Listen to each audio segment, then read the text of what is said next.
racing in the Classic Sports Club for a very good number of years now. He is a Copy. On lap 1 and the number 44 machine.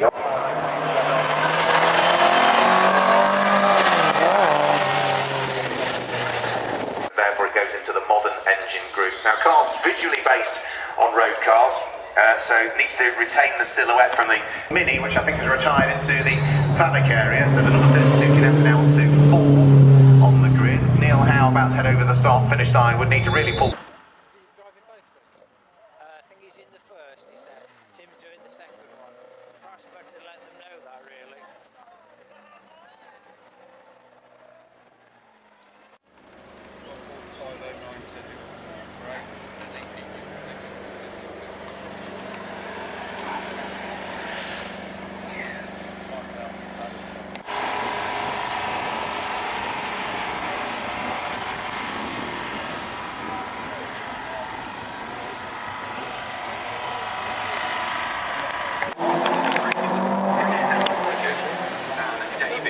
Behind, so Qual goes 3 tenths quicker, the other goes 3 tenths quicker, and they constantly trading. 7 minutes of the race remaining now, 4.1.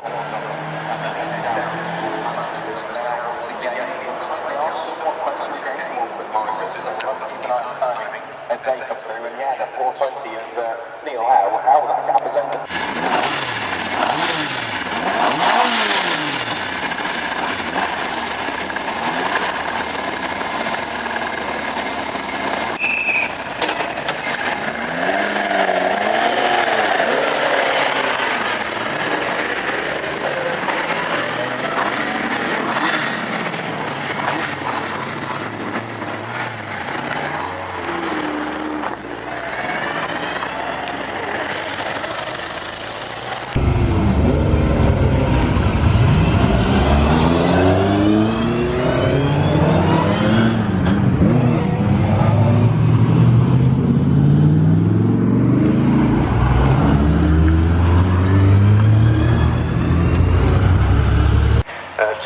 And above, an all forced induction, then it's 1400 to 2.3.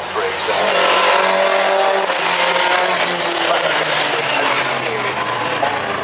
engines manufactured up to the end of '93 that could have raced in those categories like Super Saloons and Thunder Saloons. Newly introduced a year or so ago, the modern engine group as well. So modern engine group Class A, 2.3 and above. An all-forced induction, then it's 1400 to 2.3. So really, it separates the two groups out. So two days. So there are two distinct groups nowadays. Now, in terms of cars to watch out for in this particular one, well, one of my favourites, I have to love it, the V8 engine, the 6.2 litre Morris Minor of Craig Percy. Might not be a car that's particularly suited to Cadwell Park, but it's always great to see it out there. I think the cars that are going to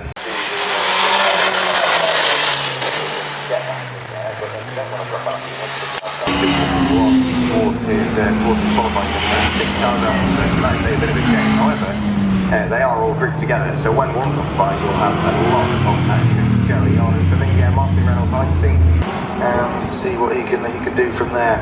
So at the moment, it is Martin Reynolds up to the first flying lap that tops the times. There goes the Morris Minor, looking fairly slow, I would say, over the start-finish line. 420 brake, that Moggy Minor, with the 6.2 litre Chevy. Clean air is going to be that hard to come by in this session, but it's all about where you can place your car and how you get around carrying on to the famous car. Clean air, but then you've got the Moggy V8 going extremely dry, and that definitely shuttles the big club. So through goes Martin Reynolds up towards Coppice Corner, further improving the provisional pole time last time through, 1:47.835. Tim Cairns at the wheel of Exco Midget now moves up to second quickest.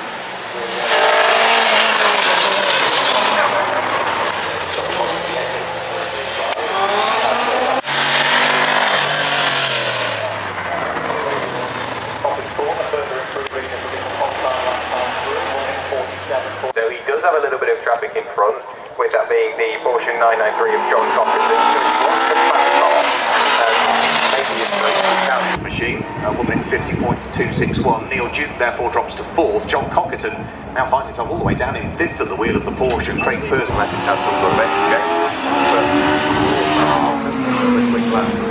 didn't quite get to do any laps in the AR Motorsport Mortgage Challenge qualification. Once the 3 laps are done, it can take up their position at the tail end of the grid. At all, and it's like all the just had Reynolds leave the pit lane as well, so all the cars back out and circulating, and hopefully we see yet further improvements. Yeah, I think we've got Martin Reynolds back out, but I think we'll have a crash helmet, so we will see the original Bolton in the Ian Everett is going to come in.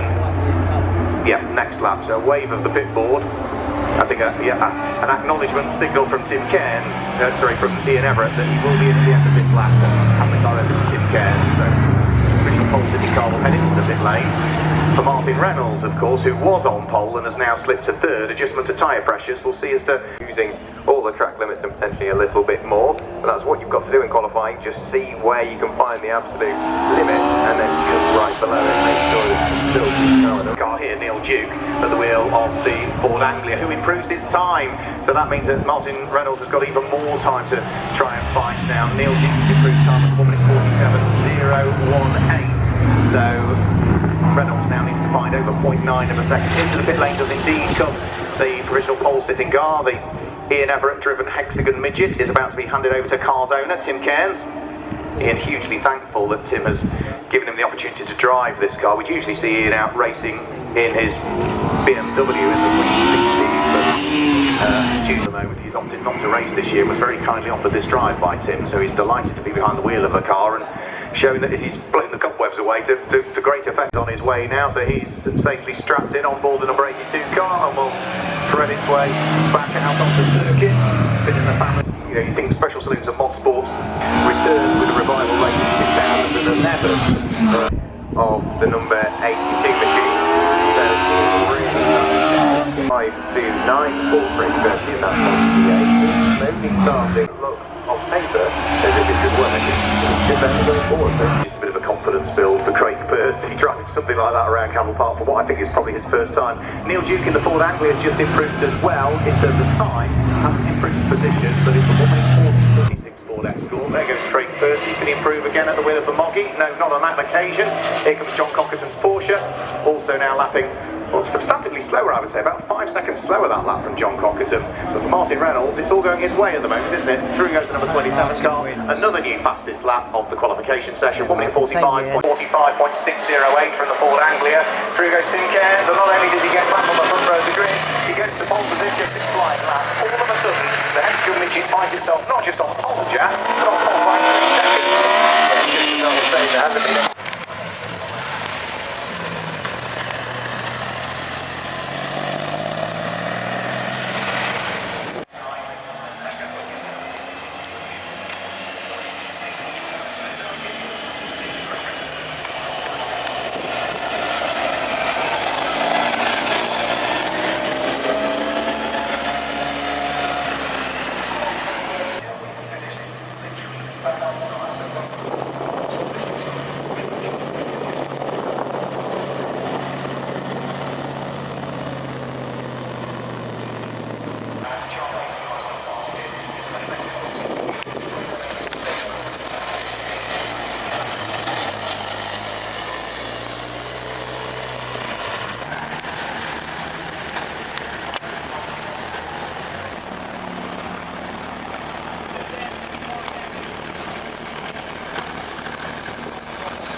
as for the TR4 and Mini battle, they were nose to tail heading in towards the Woodlands that time through Steve Chapman under enormous pressure from Nick Jesty.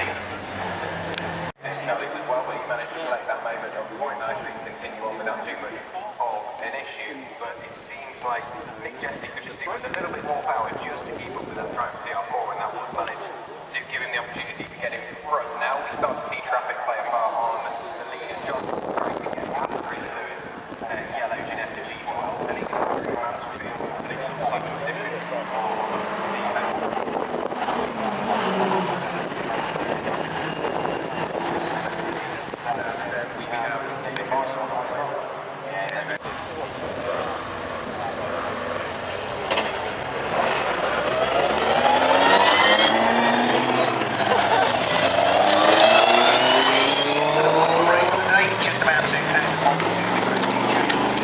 Special Saloons and Modsports again.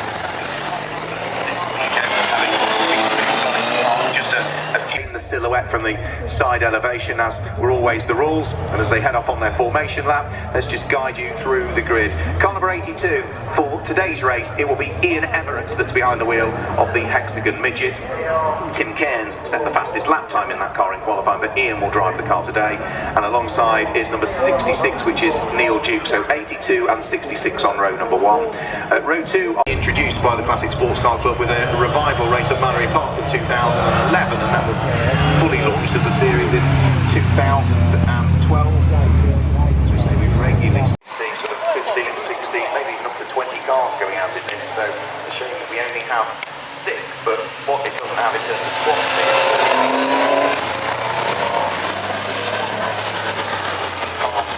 chopping and changing around for the pole position. So it's the white and blue Hexagon Midget, Ian Everett off. Special Saloons at Modsports at Cadwell Park. Lights go out now. It's a good start from Neil Duke, who propels himself into the lead of the race. Ian Everett is a little bit slower away and is picked up by Martin Reynolds. So as they head up towards Coppice Corner, Neil Duke leads. Martin Everett, Ian Everett, I think probably just a little bit cautious getting away from his race. Just in for this one single race.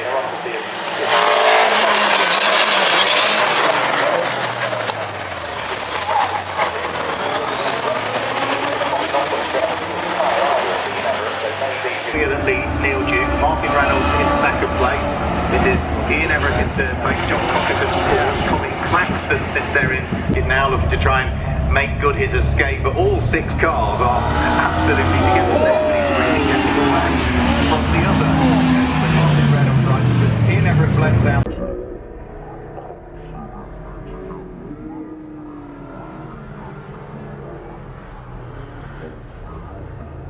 Blends out of the throttle and looks to try.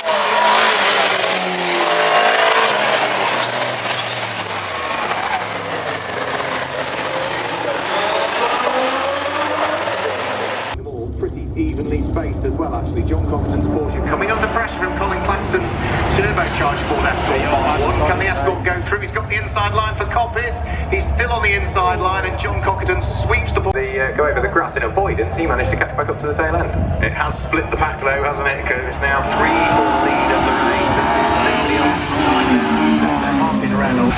Size of the gap before we then see the car. It's still going at it for second.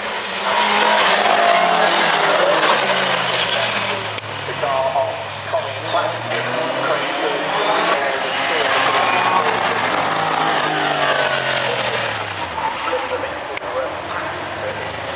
Still got a race going on now. Neil Duke is falling away from Martin Reynolds, and is in the clutches of Ian Everett, but in a straight line. Both the Ford Anglia and the Hexagon Midget match each other for pace, so no change at all there. Now I think we're going to have to rely on that MG Hexagon Midget being slightly quicker through the twisty bits. Each other to mount a challenge in towards the braking area for the bottom of the mountain, so it's still Martin Reynolds when we started fourth on the grid. Period of time, but then couldn't improve. Well, he's done the first part of the hard work, which is get himself back into a leading position, but he now needs to do even more hard work to try and hang on later on in the session once everybody else did, so he's always going to have a bit of work. Come back into a leading position, but nibbling at the coattails of Craig Percy's cars, they've both got try to get a run He's almost alongside, but he's on the right-hand side of the circuit. That's the outside line for Coppice Corner. Is he going to sweep his way around the outside? Yes, he does, all the way around the outside at Coppice Corner. Now down into third place. Yep, Ian Everett does manage to hold on to that on the exit of Charlie's, and he's already sizing up a move on Martin Reynolds, who won't be able to keep with him in a straight line. Not the usual overtaking place, but Ian Everett isn't worried about that. He puts the Hexagon Midget into the lead now, and is now looking to see whether he might be able to just the 6.2 litre Morris Minor that's there in fourth position. He's got daylight between himself a little bit, and John Conkerton, who completes the top five. And Neil Duke are in second and third place.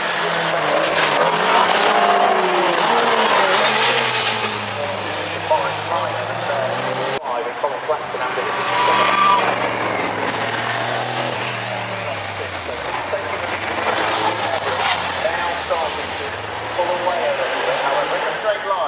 Ian Everett now starting to pull away a little bit, however, in a straight line. Martin Reynolds in second place is still quicker than Ian Everett in a straight line, but Ian Everett that while going around the outside of two cars in the space of one lap, outside of Coppice and the outside of Mansfield. Not easy overtaking opportunities, but now he's in clean air. He can put his foot to the floor and focus on extending that lead margin. So it's Ian Everett. To the naked eye, identical to the gap second to third. Craig Percy in fourth place, looking to try and still pull substantively further back from Conkerton than he was on the lap prior. To the final 5 minutes of this race as well, and the top three looking, I would say, equidistantly spread as they went to pass the clubhouse on.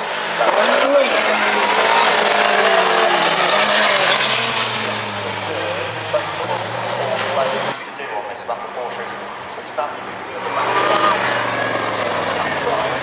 Is it another new fastest lap of the race? Yes, it is.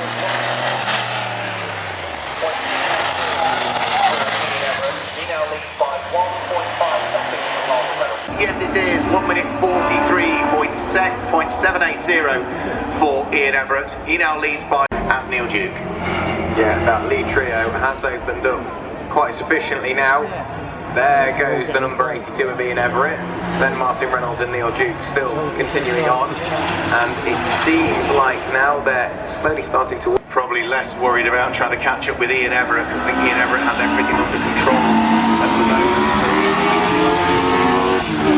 The race, he will be heading on to his penultimate lap of the race this next time through as well. So there's a lap time and a bit.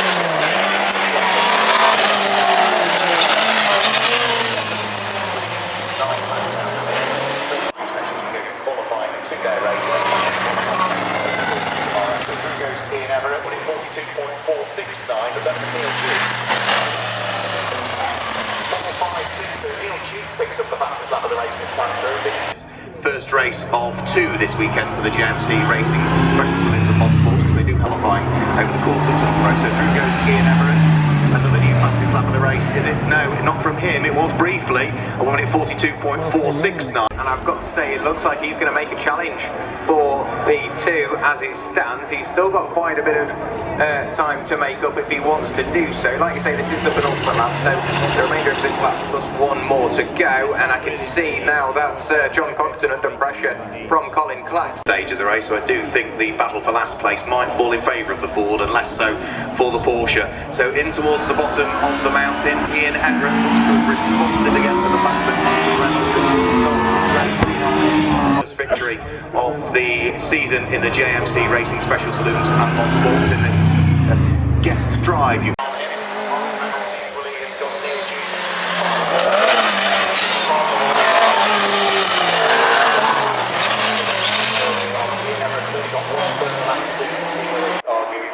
Advising Qual to drive this car just for today. Tim will take over and the car at the moment all going the right way. Ian Everett with another new fastest lap, just a shade quicker than the car qualified when it qualified on time.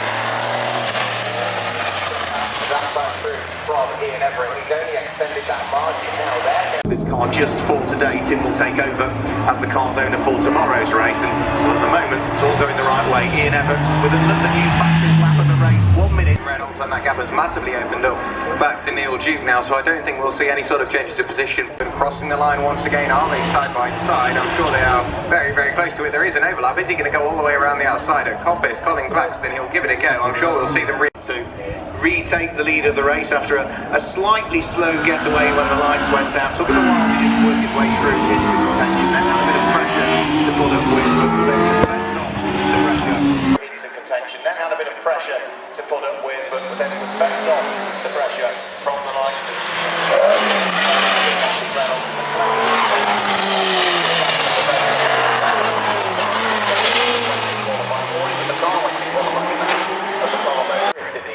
And a further 2.8 Colin Claxton very lowly through, and when the first of our JMC Racing Saloon, Racing Special Saloons and Modsports races here at Cadwell Park, Martin Reynolds will finish in second position, just 3.1 seconds adrift in the end, and a further 2.8 seconds off that will be the car. Place for him in the end. He pulled away from the Porsche and the Escort whilst they've been squabbling. And are we just on corner? Is it going to be the orange Porsche? Yes, it is. Just from Colin Claxton, who might just close a little bit in the slipstream towards the line, but is just going to come up.